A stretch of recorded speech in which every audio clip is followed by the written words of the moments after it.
ओम नमः शिवाय।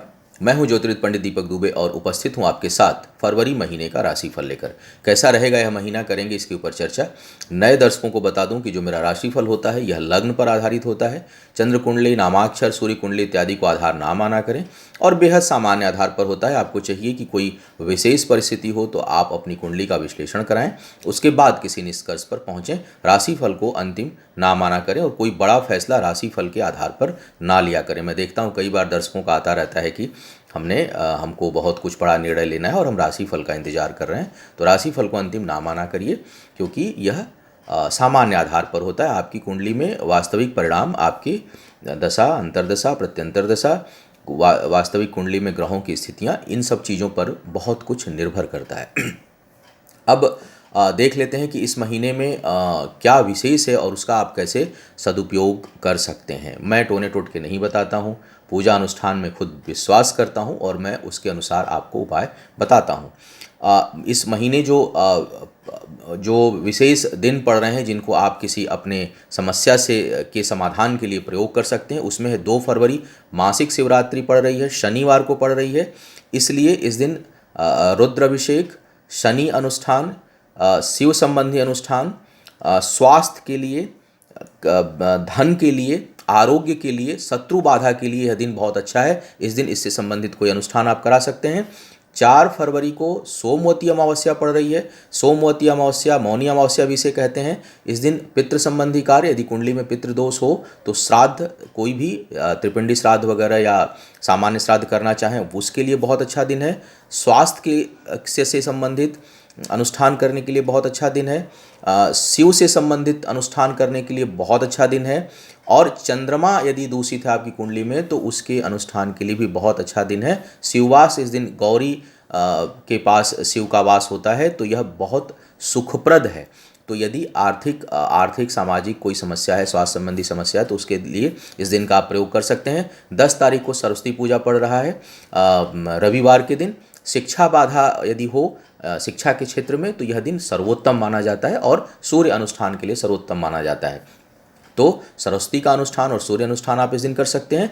22 को संकष्टी चतुर्थी है, तो विघ्न बाधा, कार्य व्यापार में यदि आपके लिए बाधा आ रहा है, तो वैसे तो गणेश जी का दिन बुधवार है, लेकिन तिथियों पर विशेष महत्व होता है और जब तिथि प्रभावी हो तो दिन का महत्व नहीं होता है। तो इसलिए आप भगवान गणेश के अनुष्ठान इस दिन आप कर सकते हैं, यदि आपके कार्य व्यापार में कोई बाधा हो तो।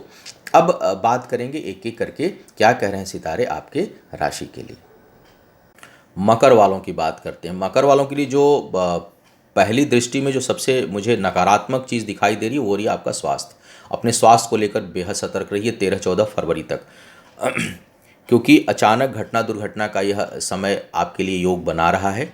और इसमें जो सबसे आप बेस्ट कर सकते हैं, एक तो शनि देव आपके जो है वो जन्मदाता हैं, जीवनदाता हैं, जीवन प्रदाता हैं आपके, तो शनि देव की उपासना आप कर सकते हैं। सूर्य केतु, सूर्य अष्टमेश है, वो लग्न में है और केतु के साथ युति कर रहे हैं। हालांकि बुध भी हैं, बुध बहुत हद तक उसको न्यूट्रलाइज करेंगे। बुध जो है वो भाग्येश हैं, भाग्यवश अचानक कोई बड़ी घटना दुर्घटना होते होते बच सकती है।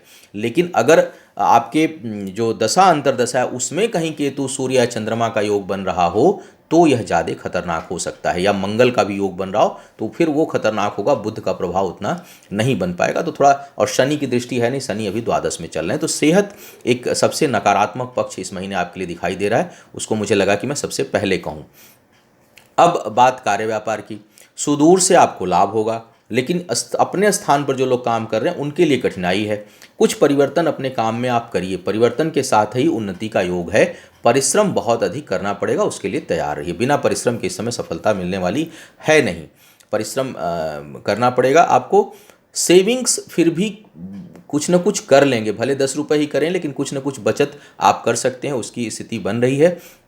घर में किसी बड़े से तेज विवाद होने का योग बन रहा है, या बड़े व्यक्ति का, बड़े भाई का या बड़े बहन का, उसके सुख में कुछ कमी हो सकती है और वहाँ कुछ वैचारिक मतभेद या विवाद होने की स्थिति आपके लिए बनी हुई है। रिश्तों के लिए महीना बिल्कुल अच्छा नहीं है, चाहे वो भाई बहनों के साथ रिश्ता हो या जीवन साथी के साथ रिश्ता हो, दोनों जगहों पर कुछ न कुछ आपको कठिनाई परेशानी देखने को मिल सकती है। और विशेष करके वैवाहिक जीवन में यह महीना आपकी परीक्षा लेने वाला है। धीरे धीरे बिल्कुल अंतिम समय है ट्रांजिट का, और ट्रांजिट के समय ग्रह बहुत अधिक हानि या लाभ देने की स्थिति में रहते हैं। चूंकि राहु शत्रु राशिफल है तो लाभ तो नहीं देने वाला वो सप्तम भाव का, तो इस कारण जीवन साथी या प्रेम संबंधों को यदि कुंडली में स्थायी दोष नहीं है तो संभालने का प्रयास करिए। कई लोग देखता हूं कि आजकल बहुत ज़्यादा फ्लड सा है, कर्क और मकर वालों की जो परामर्श मैं देख रहा हूं कि बहुत अधिक है मेरे पास इस समय, क्योंकि वैवाहिक जीवन बहुत डिस्टर्ब चल रहा है उनका। तो थोड़ा अगर अस्थाई कुंडली में दोष नहीं है तो यह ट्रांजिट इफेक्ट है, ग्रहों के गोचर का प्रभाव है, थोड़ा आप इसको बर्दाश्त करिए 1-2 महीने। और ये लास्ट अब चल रहा है क्योंकि मार्च के बाद राहु का ट्रांजिट हो जाएगा, तो उसको थोड़ा सा अगर आप बचा कर चलें तो अच्छा रहेगा।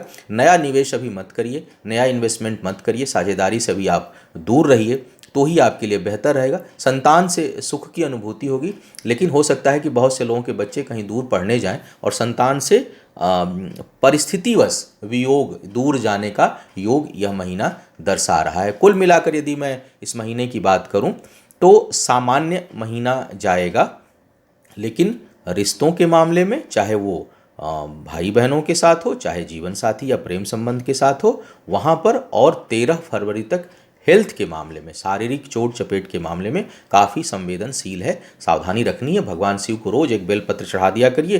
कहीं विदेश में रहते हैं जहाँ चीज़ें उपलब्ध आप नहीं हैं आपके लिए, तो थोड़ी देर भगवान शिव का आंख बंद करके ध्यान किया करिए। यकीन मानिए बहुत लाभकारी है और बहुत सी चीज़ें झाग की तरह बैठ जाती हैं। दुष्प्रभाव शनि राहु केतु जितने दुष्ट प्रवृत्ति के जो नकारात्मक जो प्रभाव डालते हैं, अचानक घटना दुर्घटना का योग बनाते हैं, वो ग्रह बिल्कुल शांत हो जाते हैं। और यदि एकदम आयु जिसकी पूरी नहीं हो गई हो तो उसके लिए फिर छोटी मोटी समस्याएं भी खत्म हो जाती हैं। तो भगवान शिव का नाम लिया करिए, छोटी मोटी जो बाधा का योग बन रहा है वो भी दूर हो जाएगा।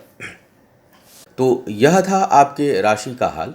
उम्मीद है आपको मार्गदर्शन मिला होगा और आप अपने समय को और बेहतर इससे बना पाएंगे। आपका आने वाला समय शुभ हो, आयु आरोग्य और ऐश्वर्य की वृद्धि हो। इन्हीं शुभकामनाओं के साथ आपसे विदा लेंगे। पुनः मुलाकात होगी किसी नए विषय पर। तब तक के लिए मुझे आज्ञा दें। ओम नमः शिवाय।